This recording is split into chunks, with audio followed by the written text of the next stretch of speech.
California's primary election is just days away. Why the real prize in the governor's race Tuesday will be second place. Republicans may be close to saving one of their most vulnerable House seats. Will Democrats be a shutout in the 49th? And a cloud of suspicion isn't stopping Duncan Hunter's re-election campaign to Congress. The new polling that shows a one-sided race. I'm Mark Sauer. The KPBS Roundtable starts now.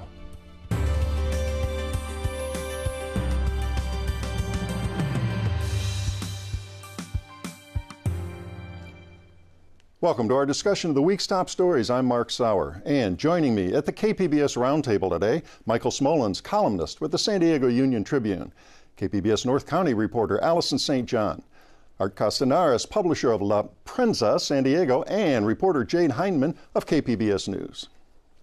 Well, the race to replace Governor Jerry Brown comes down to the race for second place. Lieutenant Governor Gavin Newsom appears to be a lock to come in first. The battle is for the right to oppose the Democrat in November. So, Michael, who are the two main candidates now who are in that battle? Well, the caveat days before the election is you should always treat polls with not suspicion but caution. They're not predictors of the outcome. But Republican John Cox, local businessman out of Rancho Santa Fe, is in second place in most of the polls, which has been pretty much a surprise in the last month or so. Former Los Angeles Mayor Antonio Villaraigosa is sort of struggling at third. Depending on the polls, he's within striking distance of that second spot. I think a lot of people came into this race thinking that it would be a Newsom-Villaraigosa November situation. Two Democrats. Yeah, two Democrats, and the Republicans are pleased that and I think a bit surprised, but Cox has he's very wealthy, spent a lot of his own money. So there's still a lot of time left. I know a lot of votes are in, and things have been so volatile this year. I always give caution on what the polls are saying. Well, let's start with Villaraigosa. What's the central theme of the former LA mayor's campaign? Well, he seems to be focusing on working class, issues and voters, Latinos. He's hoping for a big push from Latinos and border issues. He was just down here in San Diego at the border talking about immigration the other day. He's working hard now at trying to get those voters that I've mentioned, and also I think trying to shore up his LA base. There's some concern there that Gavin Newsom is doing pretty well there, at least in LA County, if not as much in the city where Villaraigosa was mayor. Well, let's hear, we've got a bite from him now regarding Trump's controversial comments about immigrants. Let's hear that. We can have differences of opinion and still believe in human values, not call people animals and rapists and criminals when you know the vast majority of people that cross our border, according to the National Academy of Sciences, the most authoritative study on crime and immigrants, they come here to work. And they are working. And those who are committing crimes go to jail. All right. And Art, how do you think that argument might play across the whole state of California? Well, I think that Antonio's doing what he has to do because the base that he needs to turn out are the Latino voters and the lower socioeconomic angle of the Democratic Party. And they are notoriously poor voters in a primary. In terms of turnout, they don't come out to vote. As far as turnout. And so he has to close that gap. He's about 7 points behind. And this is really the first time we've had a governor's race with the open primary, where you have, you got these jockeying between Newsom and Villaraigosa trying to knock each other out. Right. And so it's really interesting. In the last week, Newsom has been supporting John Cox through an independent expenditure to keep him in second. Right, and face him in November. And I want to ask you a little more about the details on that. That's an interesting aspect. I was just wondering, with Villaraigosa, does he have a loyal support in the Latino community? Because I understand he came to San Diego and then had to change the venue because of some protesters. Yeah, I was there at the event, and it was moved. I'm not sure it was because of protesters, but what's happening now, we've seen in the polling, that he's only barely ahead among Latinos with Gavin Newsom. He's not. He should be at 75% of that vote, and they're splitting it almost evenly. So he's really relying on San Diego. Why do you think that is? You would have thought. Well, I think Gavin Newsom's been very popular in the Democratic Party. He's very progressive. And he really appeals a lot to the liberal base. Been around a long time. Well, picking up on what Art was saying, Michael, you've got Newsom actually boosting John Cox, and we'll talk about him in a second, get a bite from him, the Republican. He's actually been kind of boosting that, and there's a whole dichotomy whether you'd want to see where the Democrats and Newsom at the top of the ticket or top of the polling would want to see two Democrats fight and maybe a nasty race, or rather have a Republican there who really probably doesn't have a chance. The top two primary has really mixed things up, and Jim Brulty, the Republican chairman in California, he said, it used to be a checkers match, the primary, because you had two separate primaries. Now it's a chess match. It's just because you've got a Democrat, trying to boost a Republican, trying to select their opponents. Trying to select your opponents isn't new. That precedes the top two primary.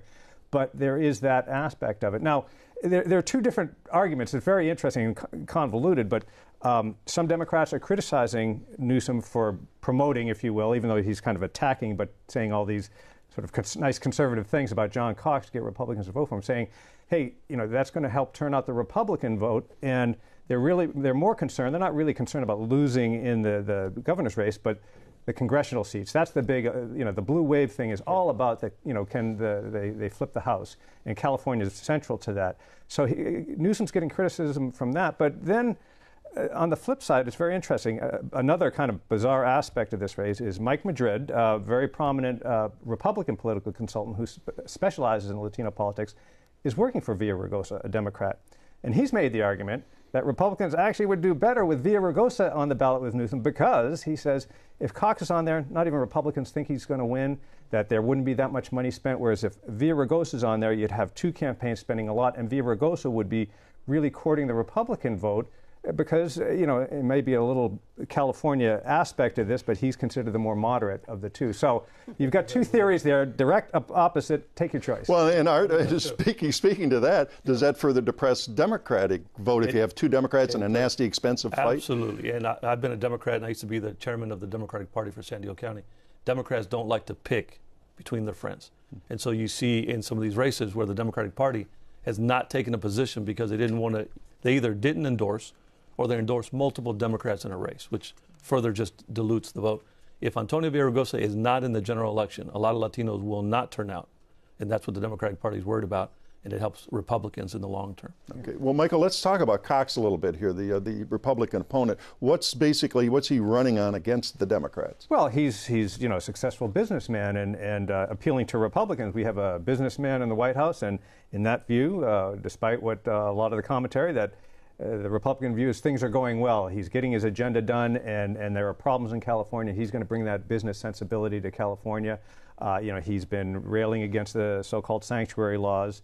So it's just not a very right-wing Republican approach, but like I say, more of a business approach, although I think he's obviously appealing to the right a little bit more. Go ahead, Do Nelson. you think moderate voters might be feeling like California is so blue? I mean, the legislature is just so blue that they might even consider the possibility that a moderate Republican might actually mellow things or at least moderate the Democratic It's hard to say. I mean, John Cox would get some Democratic votes. Would it be like, a handful, 1% or whatever, or so forth? But I think, if it's Villaraigosa or Newsom, I just don't think you would get the Democrats that would support them going for a Republican. Can I just go ahead, Art? Before we should I'll go right back to you guys, but let's set up this bite from Cox here and hear his side of it now. And let me tell you, there's a lot of businesses that are mismanaged, but the management gets replaced ultimately. And that's what we have to do in California. We've got bad management. They're mismanaging the roads. They're mismanaging the schools. They're mismanaging the water supply. They're mismanaging the forests. You almost can't name a aspect of life in California that's being managed properly. All right. Art? I think the worst endorsement he got in this election for a general election is the one from Donald Trump. I think he is a moderate, and I think he could sell himself as a businessman. But when he's tainted with that and you get to a general election in California, something very interesting happened this week. The new numbers for the new registration numbers just came out, and the Republican Party is now in third place. They're now behind the Democratic Party, which is about 45% of the registered voters. Decline to state or no party preference is at 25.1%. And the Republican Party is in third place. So there just aren't enough Republicans to elect this guy statewide, especially when you add the taint of Donald Trump.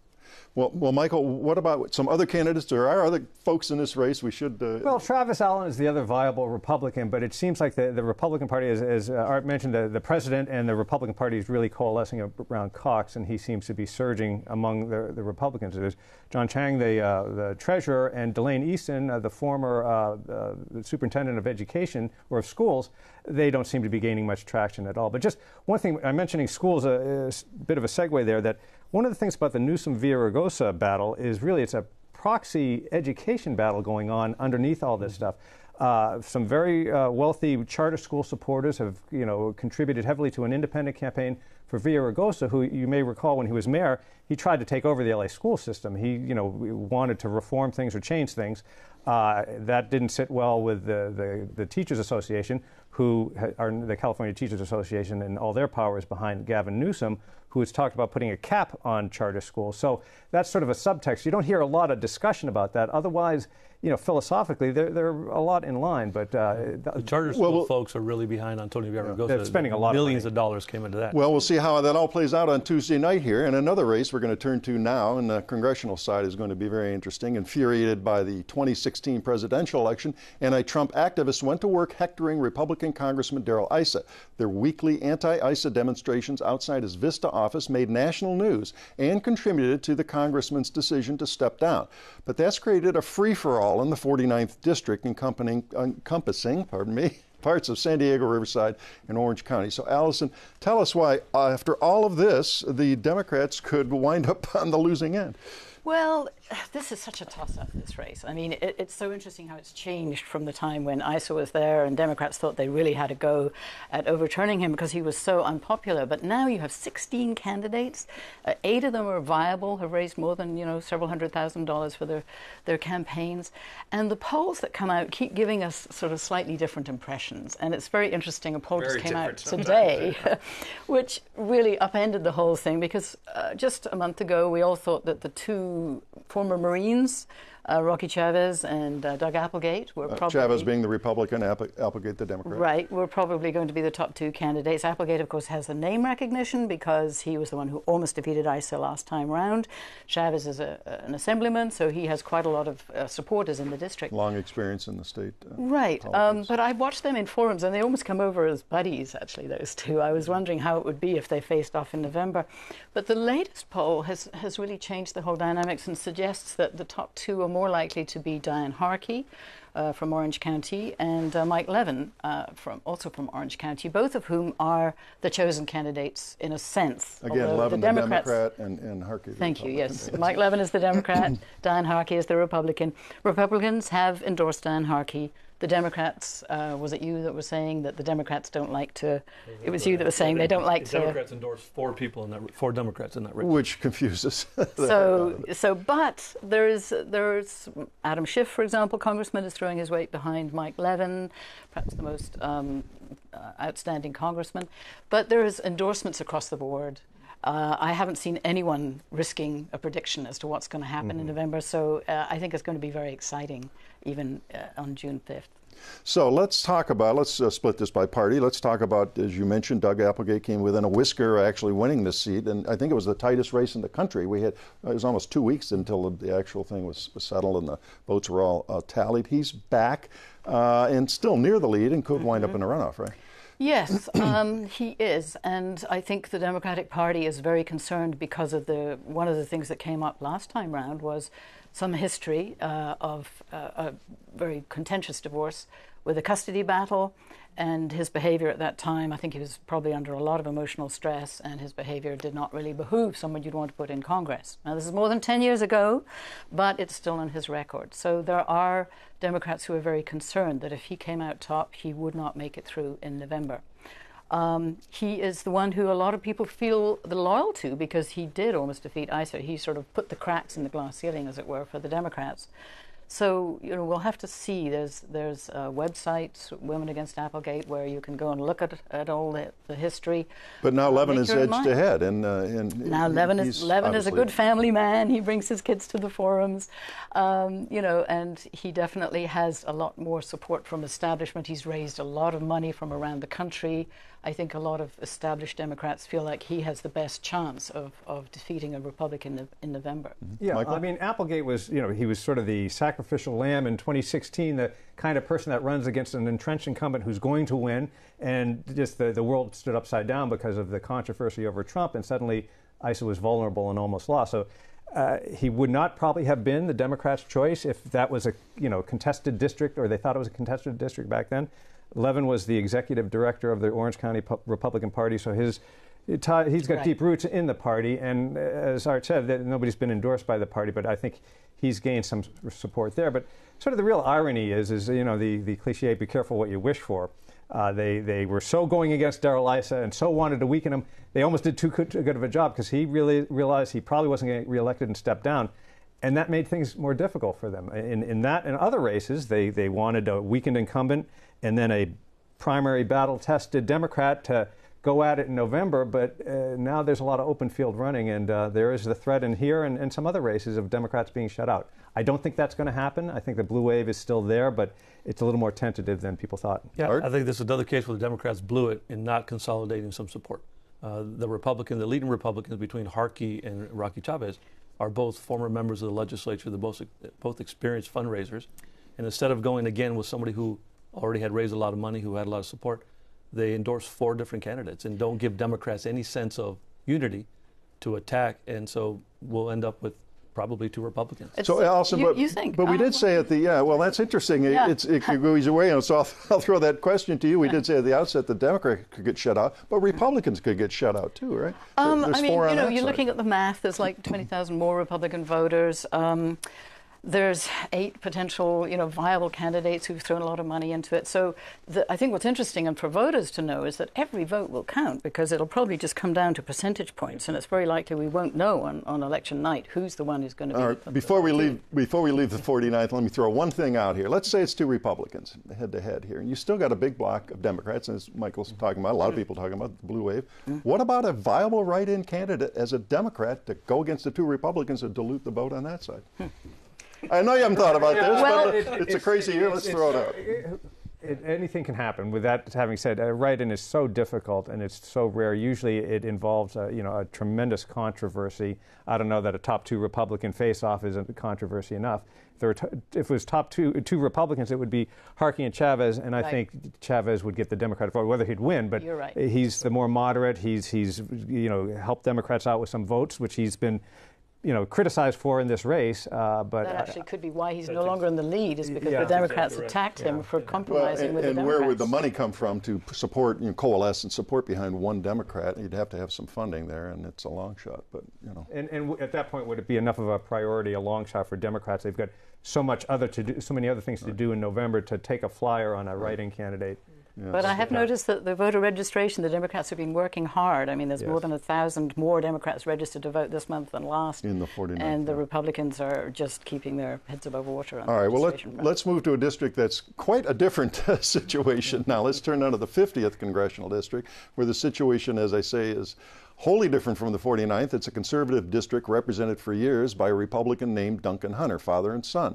And the son has a big cloud over him, an investigation into campaign finance expenditures. And Jay, that kind of baggage has doomed many candidates, but so far he's kind of rolling along. Yeah, exactly. Even with this light of suspicion over Duncan Hunter, there's really nothing out of the ordinary. Everything seems to be very predictable in this race so far. Right now, he's ahead in the polls, 43 to 10%. With Mark Campanejjar being the closest behind him. And then about 25% of voters are undecided on this. So even if Mark Campanejjar can pull all of those votes, Hunter's still got a pretty sizable lead. Still a mountain to climb. Now, you've interviewed some Hunter supporters. You've asked them about this baggage and all. What do they have to say? Literally, they say they don't. They either don't care, it's literally what they've said, or they're just, they don't believe that that these allegations are true. So he's got some loyal supporters. And Michael, your newspaper has written quite a bit about this and kind of gone into a lot of the details on the specifics and the troubles. Give us kind of a recap of the problems Hunter faces here with this investigation. Well, it started out with misuse of campaign funds for personal uses. There was, even Hunter joked about paying for a rabbit being flown cross country using campaign funds. There were school tuition, some dental work and things like that. contrary to, I think, what he told Jade, that he said that no mistakes were made. He admitted mistakes, and they paid back like $60,000. The question is, this investigation's been going on for more than a year and a half. I've lost track, and either it's just been on the slow track because the Department of Justice has so many other things, or they're looking into other stuff that we just don't know about in terms of, what other kind of has been happening with the money. So that's kind of the overview. But the thing that Republicans are walking on eggshells is that, does he get indicted, while he's the only Republican nominee on the ballot, and does that change the equation finally? Exactly. Well, you've set up a nice clip we have from Jade in this interview with Hunter recently. Let's hear that. I don't have a reaction to it. It's been like a year and a half, I think, since this thing started. I've heard nothing. I've had no involvement with the Department of Justice. We've been doing nothing, actually, because we haven't been asked to do anything. So, people run for office all the time. People like higher power all the time. And you'll see politicians saying stuff like that all the time. Did you misuse campaign funds? No. Were there mistakes made? No. No mistakes made? I did not misuse any campaign funds. But thank you for asking. Well, thank you for answering. And as you said, Michael and Jade, he paid stuff back, right? That's unbelievable. We're in this era of Trump now where you can be a Congress member that's under investigation by the FBI and still be holding 43% of the vote. It's unbelievable that these were career killers, even 10 years ago.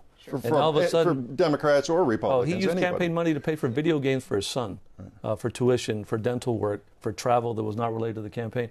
This was a deal killer before, and now he's saying, thank you very much for asking me this question. Let's move on. Well, what does this tell us about the district? Well, what I think it does, it tells us about the Hunter brand, mostly built by his father, who is in Congress, and I think highly respected, and that carried over to the son, who's, the campaign funds have been an issue, the investigation, his personal behavior and cavorting and drinking has been well documented. That was a big national story about that. But I think that, we kind of get inside our bubble. I think that because of the trust in the Hunter family, their neighbors, they know these people, they get the benefit of the doubt. Let's keep in mind that to a lot of people, this is just sort of like, it's an investigation, we'll wait to see. I think, they don't jump to conclusions in that regard.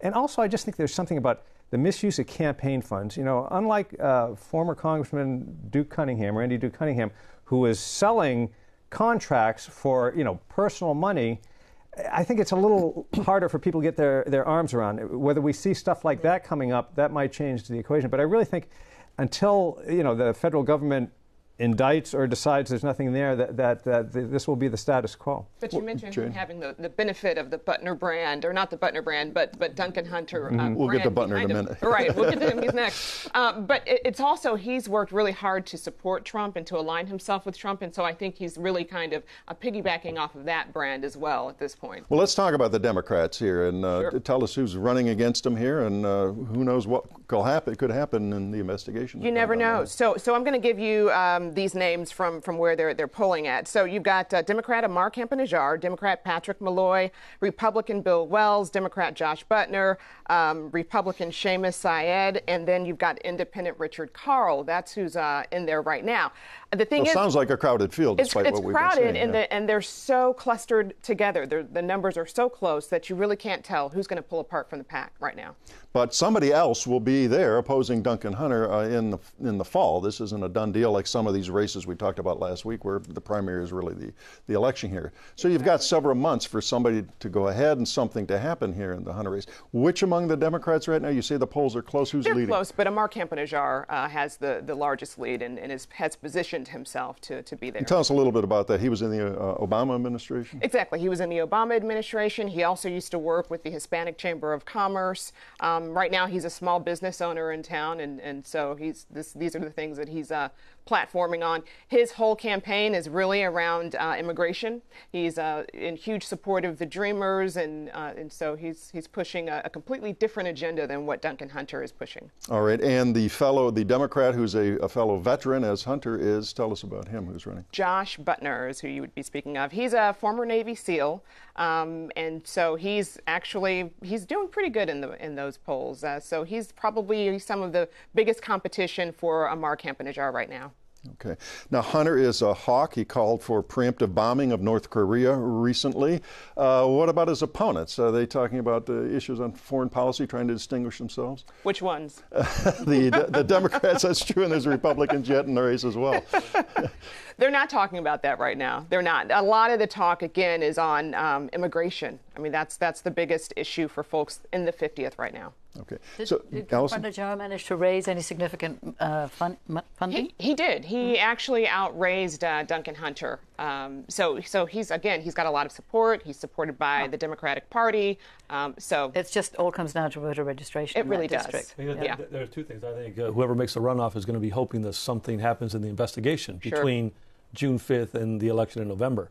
That then leaves Hunter as dead on the side of the road. So that's the real wild card. Wouldn't you expect that, Michael? Briefly, a few seconds left before we get to September. They don't like to do this stuff right before the election. I thought something would have happened by now, so I really don't know. One sort of wild card aspect. I think as Jade mentioned, campaign Najjar has run pretty well.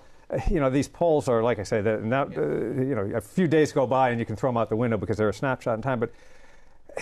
Bill Wells, the Republican mayor of El Cajon, is still in the hunt, and he got in thinking for that reason. And he did. What I'm saying that possibly there could be a top 2 Republicans that could be. All right, we'll find out on Tuesday. That does wrap up another week of stories. We're out of time. I'd like to thank my guests, Michael Smolens of the Union Tribune, Allison St. John of KPBS, Art Castaneras of La Prensa, and Jade Heidman, also of KPBS. Comprehensive voter information on the June primary next Tuesday. Our voter guide, kpbs.org. I'm Mark Sauer. Thanks for joining us today on the Roundtable.